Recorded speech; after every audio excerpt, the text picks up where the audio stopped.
Subscribe करिए evolve को और जानते रहिए मार्शल आर्ट्स की बारीकियां।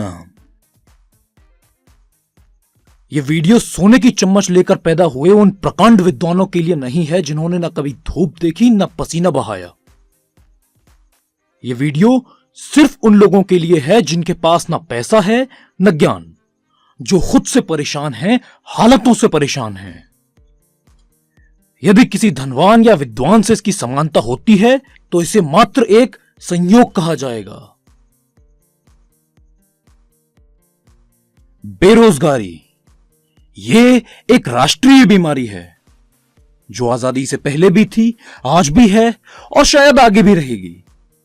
इसकी गंभीरता का अंदाजा आप इसी बात से लगा लीजिए कि सन 2015 में पियोन की जॉब के लिए 368 वैकेंसियां निकली थी, जिसके लिए 23 लाख से ज्यादा लोगों ने अप्लाई करा। 23 लाख से ज्यादा, जिनमें से 2 लाख से ज्यादा तो एमबीए, एमएससी, एमकॉम, बीटेक वाले थे और 255 लोग पीएचडी होल्डर थे। इन सब लोगों ने पियोन के पद के लिए अप्लाई करा, जिसकी रिक्वायरमेंट सिर्फ 5वीं पास थी। इस बीमारी के 4 मेन रीजंस हैं: right time, right place, expectation, knowledge और education system. Martial arts, computer, marketing, tourism और भी कई फील्ड हैं जिनमें वैकेंसियां हैं, पर आपका सही टाइम पर सही जगह होना बहुत जरूरी है। दूसरा, एक्सपेक्टेशन, यानी नॉलेज है 10 रुपए की पर सैलरी चाहिए 100 रुपए। कई लोग इस तरह से अच्छी जॉब्स को भी छोड़ चुके हैं। वो कहते हैं कि इतनी कम सैलरी में मैं तो काम नहीं करूंगा, क्योंकि मैंने बहुत महंगी पढ़ाई करी है, बहुत बड़े कॉलेज से पढ़ाई करी है, और इतने पैसे खर्च करने के बाद भी हमारी एक्सपेक्टेशन के हिसाब से अगर हमें सैलरी ना मिले तो क्या फायदा। अरे भाई, अभी आपकी शुरुआत है, आपके काम में स्पीड नहीं है, एफिशिएंसी नहीं है, एक्यूरेसी नहीं है, इन शॉर्ट अभी आपको एक्सपीरियंस नहीं है। फालतू घूमने से तो अच्छा है शुरुआत करिए, तजुर्बा लीजिए, और जब आपकी काबिलियत बढ़ जाएगी तो आपके बॉस को भी आपकी सैलरी बढ़ानी पड़ेगी। अब आते हैं तीसरे पॉइंट पर, यानी नॉलेज। 12th पास करके या ग्रेजुएशन पूरी करने के 1-2 साल में ही हाय तौबा मचना शुरू हो जाती है। अरे जॉब नहीं मिल रही, अरे जॉब नहीं मिल रही, चाचा कोई काम हो तो बताइयो, और भैया कोई नौकरी हो तो बताइयो। दोस्तों से कहते हैं, रिश्तेदारों से कहते हैं, जुगाड़ लगाते हैं, सिफारिशें करवाते हैं, पर कभी सोचा है कि यह सब करने की जरूरत क्यों पड़ती है? क्योंकि नकल कर रट कर पासिंग मार्क्स लाकर 10th और 12th तो पास हो जाती है, और ग्रेजुएशन पूरी करने के 101 तरीके तो लगभग हर ग्रेजुएट जानता है। और कई लोग तो आज भी डिग्रियां खरीदते हैं कि यार कोई ऐसा कॉलेज बता जहां पास की गारंटी हो। इन सब हथकंडों से आपको डिग्री नामक कागज का टुकड़ा तो मिल सकता है, पर ज्ञान नहीं। और जिनके पास ज्ञान है, नॉलेज है, टैलेंट है, वो कभी खाली नहीं बैठते। अब आते हैं लास्ट पॉइंट, यानी एजुकेशन सिस्टम पर, और इसे समझने के लिए शुरू से शुरुआत करते हैं। मनुष्य की पृथ्वी पर अवतरित होने से पहले ही उसके भविष्य निर्माण की तैयारियां शुरू हो जाती हैं। यानी बच्चे के पैदा होने से पहले ही उसके पेरेंट्स उसके फ्यूचर की प्लानिंग शुरू कर देते हैं, जो कि अच्छी बात है। पर जैसे ही बच्चा 3 साल का होता है, और कुछ पेरेंट तो 2.5 साल की उम्र में ही बच्चे को स्कूल भेजना शुरू कर देते हैं, किंडरगार्टन, प्री स्कूल। अरे ये लोग तो धंधा खोलकर बैठे हैं। इनका बस चले तो ये 2 महीने के बच्चे को भी एडमिशन दे दें। इनका तो बिजनेस ही ये है। पर आप तो समझो, 2 पल तो उस बच्चे को जी लेने दो।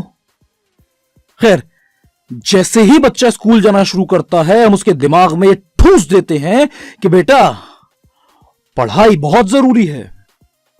जितना ज्यादा पढ़ोगे उतना अच्छा करियर बनेगा, और जितना अच्छा करियर होगा उतने ही ज्यादा पैसे होंगे।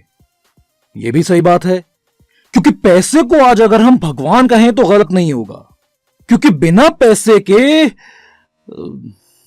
कुछ भी नहीं है। फिर इसी वजह से बच्चा अपनी जिंदगी के लगभग 20 कीमती साल वो सब पढ़ने में लगा देता है जिसमें से 80% तो उसके यूज में कभी आएगा ही नहीं, और ज्यादातर बच्चों को तो यह भी पता नहीं होता कि वो क्या पढ़ रहे हैं, क्यों पढ़ रहे हैं, ये सब कहां काम आएगा। बस एक रोबोट की तरह टास्क कंप्लीट करने में लगे हुए हैं। क्योंकि एक तो हमारा एजुकेशन सिस्टम ही घटिया है। जो पढ़ना है वो तो सिलेबस में ही नहीं है, और जो सिलेबस में है वो तो बेटा तुझे पढ़ना ही पड़ेगा। राजी राजी नहीं तो गैर राजी। और दूसरा, हमारे टीचर्स सब नहीं, कुछ अच्छे हैं, कुछ बहुत अच्छे भी हैं, पर ज्यादातर टीचर्स दो कौड़ी के हैं। उनमें से भी ज्यादातर तो खुद ही अनएजुकेटेड हैं, और जिन्हें नॉलेज है उनका बस एक ही मोटो है, स्कूल में कम पढ़ाओ ताकि बच्चों को ट्यूशन की जरूरत पड़े। उनके लिए टीचिंग भी सिर्फ एक बिजनेस है। स्कूली दिनों में ही बच्चों को एक बात और रियलाइज होती है कि it is all about marks. इतने से कम मार्क्स लाओगे तो फेल हो जाओगे, इतने पर सेकंड आओगे, इससे कम आए तो उस कॉलेज में एडमिशन नहीं मिलेगा, इतने से कम आए तो उससे पीछे रह जाएगा। मार्क्स की रेस में दौड़कर बच्चा डिग्री तो ले लेता है, पर नॉलेज के बारे में कोई नहीं सोचता। और फिर शुरू होती है वो जंग जिसके लिए उसे लगभग 20 साल से तैयार करा जा रहा था, करियर। इसके दो ही रास्ते हैं, जॉब और बिजनेस।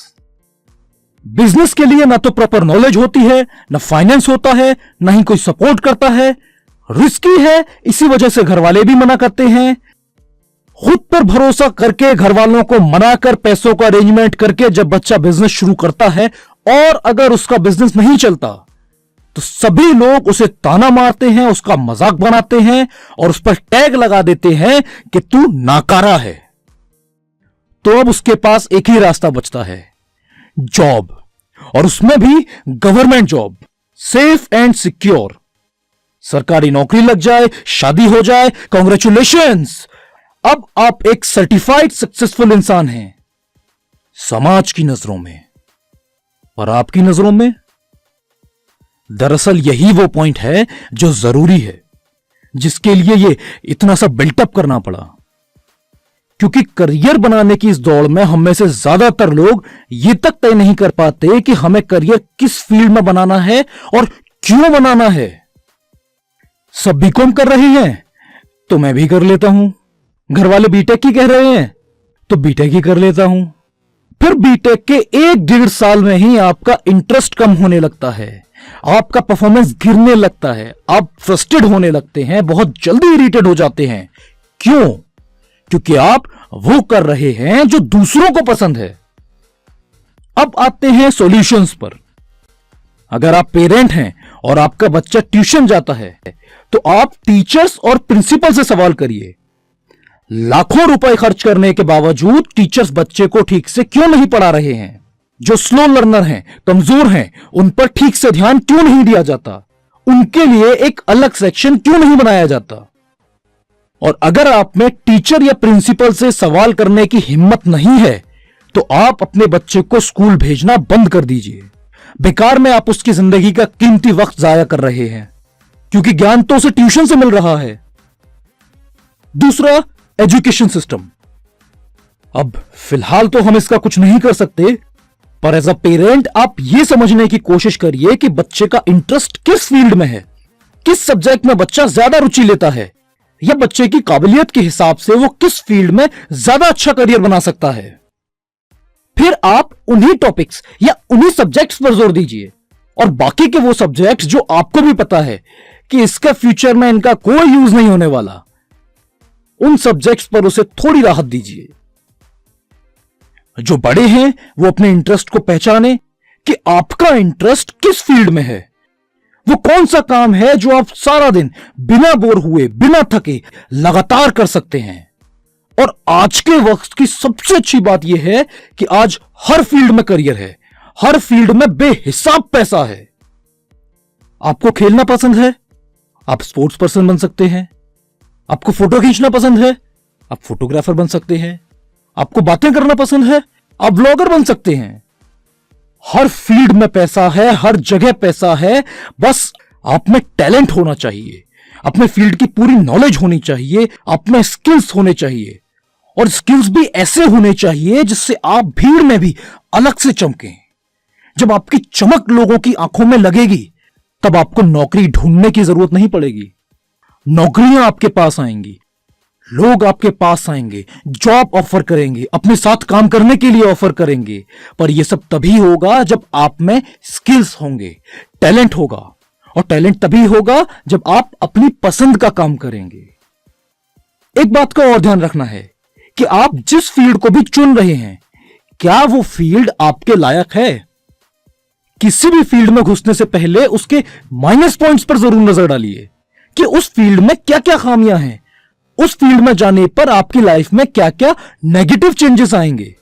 जैसे मान लीजिए कि आपकी मैथ्स और फाइनेंशियल कंडीशन दोनों बहुत खराब है और आप पायलट बनना चाहते हैं, जिसका कोर्स कम से कम 35 से 40 लाख का है। या आप किसी छोटे शहर या गांव में रहते हैं और किन्हीं वजहों से अपना गांव नहीं छोड़ सकते, पर आप एनिमेशन के फील्ड में अपना करियर बनाना चाहते हैं। अब इस फील्ड में करियर बनाने के लिए तो आपको दिल्ली या मुंबई जैसे शहरों में ही रहना होगा। इन शॉर्ट, सबसे पहले अपना इंटरेस्ट पहचानिए कि किस फील्ड में आप बिना थके, बिना पके लगातार काम कर सकते हैं। फिर उस फील्ड से जुड़े माइनस पॉइंट्स कलेक्ट करिए, यानी क्या वो फील्ड आपके लायक है, उस फील्ड में कितना कंपटीशन है, कितनी पढ़ाई है, कहां कोर्सेज हैं, कहां जॉब्स हैं, कितनी ग्रोथ है। इन सब के अलावा और क्या क्या मुश्किलें आ सकती हैं। यह सब पता करने के बाद भी अगर आपका इंटरेस्ट उतना ही है, तो अपने फील्ड से जुड़ी जितनी हो सके उतनी जानकारियां लीजिए, पढ़ाई करिए, अपने स्किल्स इंप्रूव करिए, कोशिश करिए अपने फील्ड में सबसे बेहतर बनने की। अब एक आखिरी बात, आपका इंटरेस्ट किसी भी फील्ड में हो, मार्शल आर्ट, कंप्यूटर और पॉलिटिक्स, इन 3 में जरूर ध्यान दीजिए, भविष्य में जरूरत पड़ेगी। और अगर आपने अभी तक नहीं करा है तो अभी सब्सक्राइब करिए इवॉल्व को और जानते रहिए मार्शल आर्ट्स की बारीकियां।